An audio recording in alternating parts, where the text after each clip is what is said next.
मराठी एकीकरण समितीच्या कार्यकर्त्यांना दादर पोलिसांकडून नोटीस पाठवण्यात आलेली आहे। दादरमधील कबूतरखाना कायमस्वरूपी बंद झाला पाहिजे, तसेच दादर कबूतरखाना या ठिकाणी आंदोलन करून न्यायालयाचा अवमान करणाऱ्यांवरती कारवाई करावी या मागणीला घेऊन मराठी एकीकरण समितीच्या वतीने उद्या पोलिसांना निवेदन दिले जाणार आहे। तसेच या मागणीला घेऊन मराठी एकीकरण समितीचे कार्यकर्ते उद्या सकाळी दादर कबूतरखाना या ठिकाणी जमणार आहेत। याच पार्श्वभूमीवर पोलिसांकडून मराठी एकीकरण समितीच्या कार्यकर्त्यांना ही नोटीस पाठवण्यात आली आहे। मराठी एकीकरण समिती कबूतरखान्याजवळ जमणार आहे, मात्र त्याआधीच पोलिसांकडून आता ही नोटीस पाठवण्यात आलेली आहे।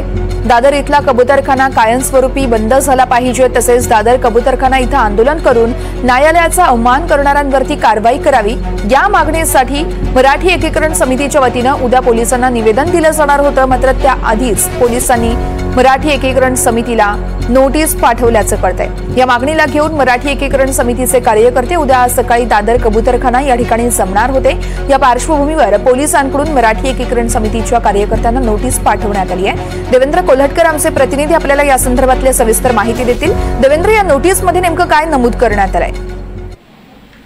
आपल्याला माहिती आहे की न्यायालयाच्या आदेशानुसार शहरातील कबूतरखाने बंद करण्यात आलेले आहेत। दादर इथल्या कबूतरखान्याचा वाद जो आहे तो चिघळला होता। काही लोकांनी दादर इथल्या कबूतरखान्याच्या इथे आंदोलन केलं होतं। जे आंदोलन करतायत यांच्यावरती कारवाई करण्यात यावी, त्याशिवाय हा कबूतरखाना जो आहे तो कायमस्वरूपी बंद करण्यात यावा या मागणीला घेऊन मराठी एकीकरण समितीचे कार्यकर्ते जे आहेत ते उद्या दादर कबूतरखाना इथे जमा होणार आहेत। त्यामुळे कुठल्याही पद्धतीचा कायदा सुव्यवस्थेचा प्रश्न निर्माण होऊ नये यासाठी मराठी एकीकरण समितीचे जे कार्यकर्ते आहेत, अध्यक्ष आहेत, त्यांना नोटीस जी आहे ती पोलिसांकडून बजावण्यात आलेली आहे।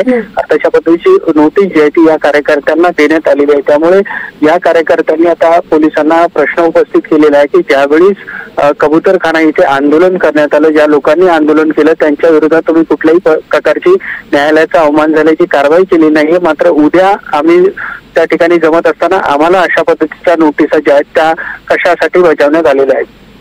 निश्चितच देवेंद्र, याकडे आपलं लक्ष असेल। तुर्तास धन्यवाद दिलेल्या या सविस्तर माहितीसाठी।